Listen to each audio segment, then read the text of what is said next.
Comme je l'ai dit dans la première vidéo, nous abordons aujourd'hui les changements et les enjeux de la nouvelle traduction des anamnèses. Les formules d'anamnèse.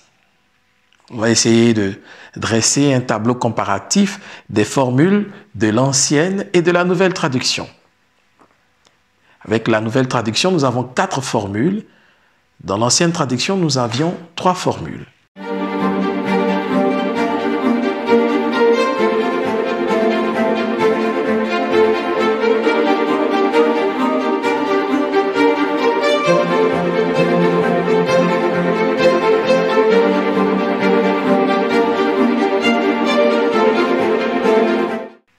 Les 3 premières formules se conforment au texte latin qui lui aussi a 3 formules.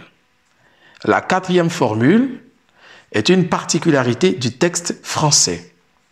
Deuxième remarque, on retrouve la même structure dans la nouvelle traduction. D'abord, l'invitation du prêtre à magnifier, acclamer, louer ou proclamer le mystère de la foi.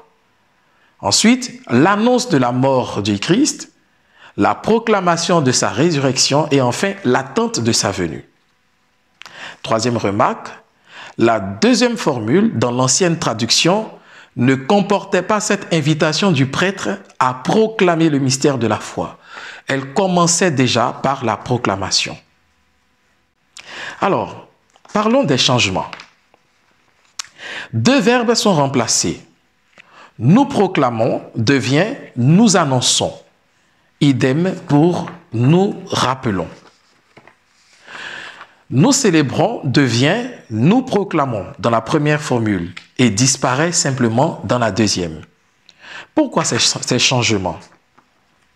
On peut citer 3 raisons. De nous proclamons à nous annonçons, il n'y a pas de réelle différence. Ces 2 verbes rendent la même idée. Dans 1 Corinthiens chapitre 11 verset 26, où nous retrouvons la deuxième formule, la Bible liturgique utilise le verbe proclamer. Et je cite, « Chaque fois que vous mangez ce pain et que vous buvez cette coupe, vous proclamez la mort du Seigneur jusqu'à ce qu'il revienne. » Fin de citation. La nouvelle traduction a donc voulu être plus fidèle au texte latin. Plus profondément, en outre, le verbe « annoncer » s'inscrit dans une dynamique prophétique. Le récit de l'institution de l'Eucharistie remonte au Jeudi Saint. Ce jour-là, en donnant le pain et la coupe à ses disciples, Jésus accomplissait un acte prophétique.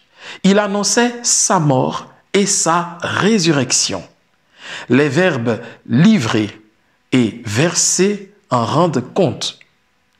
Par l'acclamation de l'anamnèse, nous annonçons d'une part que le Christ s'est livré, autrement dit qu'il est mort, mais encore qu'il se livre maintenant et qu'il continuera de s'offrir pour la multitude. Deuxième raison, la disparition de nous rappelons. L'Eucharistie est plus qu'un rappel, une mémoire, une évocation d'un fait passé.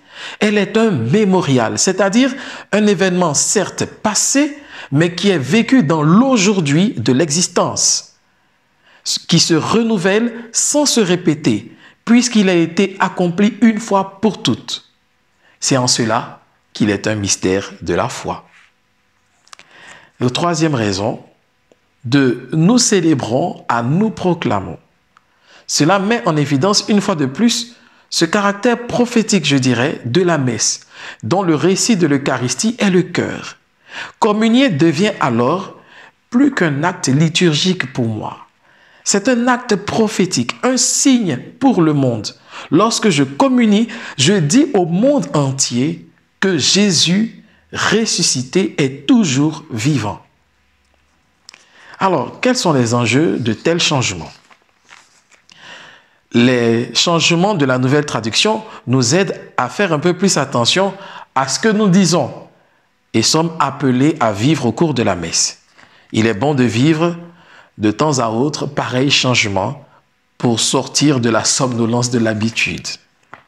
Deuxième raison, la compréhension de la triple structure de l'anamnèse nous appelle aux vertus théologales. Jésus est mort par amour pour nous, car il n'y a pas de plus grand amour que de donner sa vie pour ceux qu'on aime. Annoncer la mort de Jésus, c'est choisir aussi comme programme de vie l'amour qui va jusqu'au don de soi. La résurrection est le socle de notre foi. Saint Paul dira en 1 Corinthiens chapitre 15 verset 14, « Si le Christ n'est pas ressuscité, notre proclamation est sans contenu, votre foi aussi est sans contenu. » Mais pour que le Christ ressuscite, il faut qu'il meure. C'est pourquoi la résurrection de Jésus ne se comprend que dans la perspective de sa mort. L'attente de la venue du Christ est l'essentiel de notre espérance. C'est l'attente du salut promis. En somme, l'anamnèse nous fait ressouvenir de ce qui constitue le cœur de notre foi pour en saisir les implications théologales et pour en refléter la dimension prophétique. Que cette nouvelle traduction nous y conduise. Bien-aimés, ainsi prend fin notre partage. Je nous souhaite une nouvelle année pleine de foi, d'espérance et de charité. Une année qui nous fasse entrer plus avant dans le mystère de la foi. Que Dieu vous bénisse.